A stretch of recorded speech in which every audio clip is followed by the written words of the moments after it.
When most people hear the word awakening, they imagine serene meditation, peaceful clarity, and a sudden flood of higher understanding washing over their lives. They picture enlightenment as a soft glow, a warm feeling, a moment when everything becomes easier and lighter. But real awakening is nothing like that. It is not a gentle unfolding, it is a dismantling, a breaking, a burning away of everything false within you. The truth is that awakening is one of the most demanding transformations a human being can go through. It doesn't start with peace, it starts with disruption. It begins when life, in its mysterious intelligence, decides you are ready to shed the layers that were never truly you. And this shedding is not comfortable. It is relentless. It challenges you on emotional, psychological, spiritual, and existential levels before most people even reach the defined obstacles of the path. The initial shift alone is enough to send them running back to ordinary life.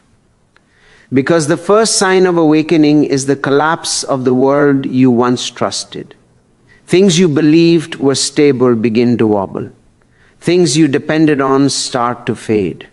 Goals lose meaning. Relationships shift. You begin to feel disconnected from your old life, yet not fully connected to anything new. This in-between state is disorienting. Most people mistake it for a personal crisis, when in reality, it is the universe rearranging their inner architecture. Awakening demands the removal of illusions, and illusions once removed leave behind a raw emptiness. It is this emptiness that frightens the mind. The mind has spent years building identities, protections, and narratives to avoid this very space. Awakening pulls all of that away. Suddenly you stand face to face with the truth that nothing external can define you. Not your job, not your relationships, not your beliefs, not your personality. You are forced to see what lies beyond these layers, and that confrontation is profoundly unsettling. This is the reason awakening is not popular. People say they want freedom, but freedom requires letting go. People say they want truth, but truth requires sacrifice. People say they want spiritual growth, but growth demands the death of old versions of the self. Comfort and awakening do not coexist. One must dissolve for the other to rise. What almost no one understands is that awakening is not something you chase. It is something that happens when life chooses you. It is a summons, a call, a pull from deep within that refuses to be ignored. You feel it in moments of silence, in sudden realizations, in unexpected emotional waves, and in the knowing that the life you are living is too small for the soul you carry. This initial stage, the breaking of the old self, is the gateway to the 7 obstacles. If this phase is already overwhelming, the obstacles ahead will demand even more. Only those willing to surrender, to question everything, and to walk through their own inner fire will continue. Awakening is not for the faint-hearted. But if it is happening to you, know this: you were chosen because you can survive it. The path toward awakening begins with an inner shift, but it quickly becomes far more intense. Once life opens the door, the first 3 obstacles appear almost immediately. These are the obstacles that break most people, because they target the very foundations of what they believe themselves to be. These obstacles are not random hardships. They are precise surgical dismantlings of the false self. And each one feels like losing a part of your identity, your stability, and your world. The first obstacle is the collapse of identity. This is the moment when you start seeing the truth that the you have been living as is a constructed figure, shaped by upbringing, society, expectations, and unconscious survival strategies. You begin to realize that much of what you thought was your personality was actually conditioning. It was the result of trying to fit in, trying to be approved, trying to survive childhood, trying to win love, or trying to avoid pain. As this realization rises, your old identity begins to crumble. You no longer resonate with the same beliefs, routines, and roles. Some people interpret this collapse as confusion or crisis. In reality, it is the unraveling of the false self. But this process feels destabilizing. Without your old identity to hold on to, you may feel like you are losing your sense of direction. Many retreat back into comfortable illusions simply because the emptiness of not knowing who they are terrifies them. The second obstacle is emotional disintegration. When your identity weakens, the emotions you once suppressed finally come to the surface. Awakening does not allow avoidance. It forces you to confront everything you have buried. Fear, grief, anger, shame, resentment, heartbreak, guilt, and wounds you didn't even know you carried. These emotions don't come gently, they surge, they demand attention. This emotional flood can feel like falling apart. People say it feels like drowning, like losing control, like becoming too raw, too exposed, too vulnerable. Many think they are regressing emotionally when in truth they are purging. The mind is being cleaned out layer by layer. But because this stage is so overwhelming, most people pull back. They fear the intensity and return to distraction, numbing, or denial just to escape the emotional storm. The third obstacle is the loss of meaning. Once your identity begins dissolving and your emotional archives rise up, the world no longer looks the same. The goals you once chased feel empty. The achievements you once celebrated feel irrelevant. The material pursuits that once motivated you lose their shine. Even social validation, relationships, and personal dreams begin to feel strangely hollow. This emptiness is not a sign of failure. It is the mind shedding its attachments. But it feels disorienting. Many confuse this with depression. But unlike depression, which comes from disconnection from life, this emptiness is a sign that you are stepping out of illusion and entering truth. Yet this stage is one of the hardest to endure. Humans depend on meaning to survive. When meaning collapses, people panic. They try to force themselves back into old goals, old relationships, old identities. They cling to what is familiar because they fear the unknown space that awakening creates. These three obstacles, identity collapse, emotional disintegration, and the loss of meaning, are enough to stop almost everyone.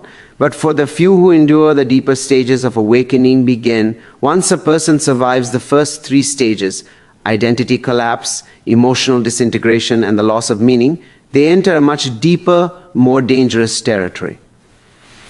These next obstacles do not break the weak. They break the strong. They dismantle everything that remains of the constructed self. They test courage, sanity, and the deepest layers of trust.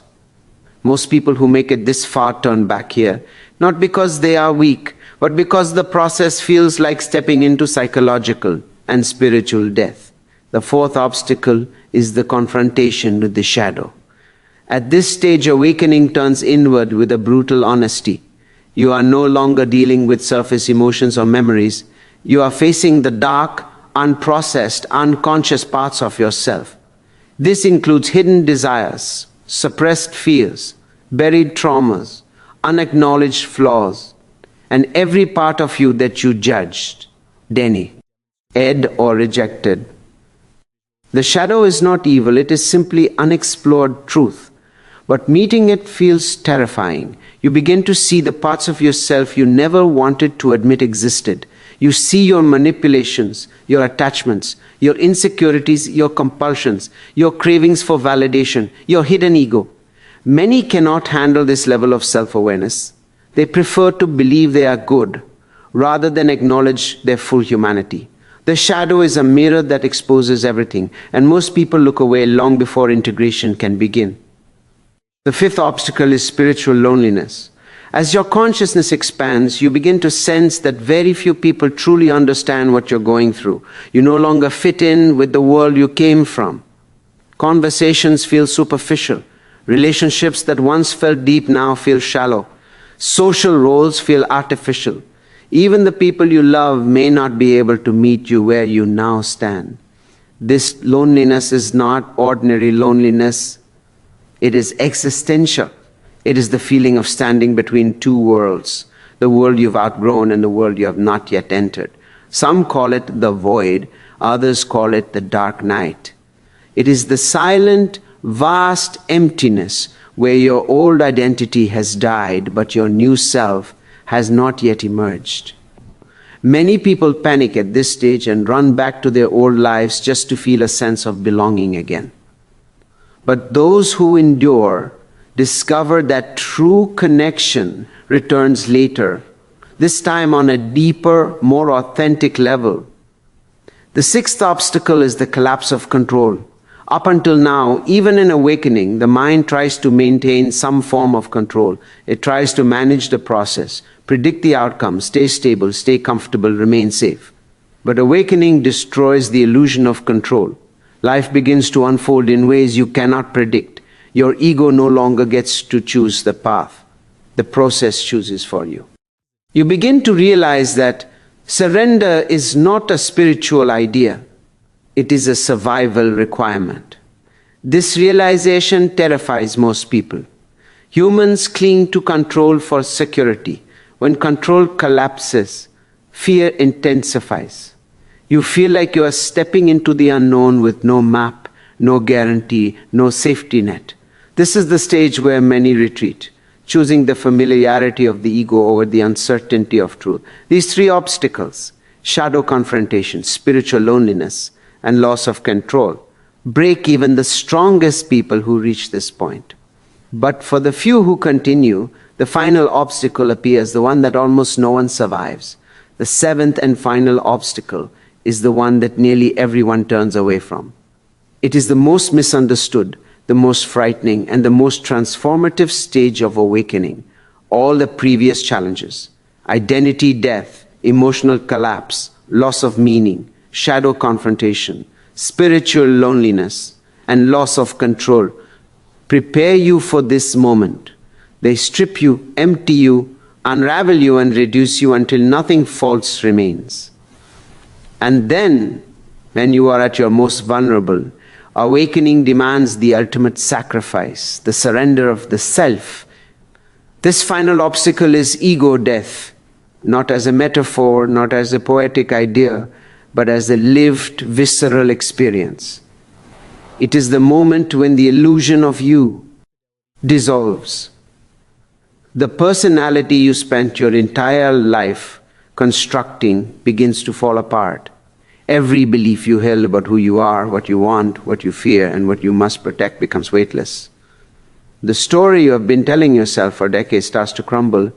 Ego death feels like an actual death because the ego cannot distinguish between symbolic destruction and physical destruction.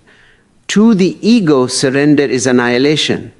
So it fights, it panics, it resists, it creates fear where there is none, it invents danger where there is only truth. Many people experience this stage as a deep terror, the fear that if they let go, they will disappear entirely. And in a sense, they will. The you that was built from conditioning, trauma, identity, and social expectation will truly fade. Most people cannot cross this threshold. They pull back because the mind cannot comprehend what exists on the other side. The ego screams for survival, creating illusions of danger. It convinces you that letting go will make you lose your sanity, your stability, your identity, your relationships, your purpose. But the truth is simpler and much more profound. What is dying is not you, it is everything you are not. Those who survive this obstacle do so because something deep within them realizes that surrender is not destruction, it is liberation. When the ego dissolves, even momentarily, a profound stillness emerges. A spacious awareness appears. An intelligence that is not personal, not limited, not emotional, not controlled. It is consciousness itself, looking through your eyes. You realize that you are not the story you lived. You are the witness of that story. You are not the identity. You are the awareness in which identity appears. This realization is not philosophical. It is not conceptual. It is felt with every fiber of your being. You experience yourself as something vast, sigh, lent, and boundless. The fear of death fades because you have tasted the part of you that cannot die. The fear of loss dissolves because you realize nothing real can be lost. The fear of the unknown disappears because you now exist within it peacefully. But this transformation comes at a cost. The ego does not surrender easily. The process is messy, disorienting, and deeply humbling. You lose people who cannot understand your transformation. You lose desires that once defined you. You lose illusions that once comforted you. And for a while you may feel like a ghost wandering between worlds. Yet for the few who survive this final obstacle, life becomes something entirely new. Not easier but clearer. Not quieter but truer. A deeper intelligence begins to guide your steps. You stop seeking meaning and begin embodying it.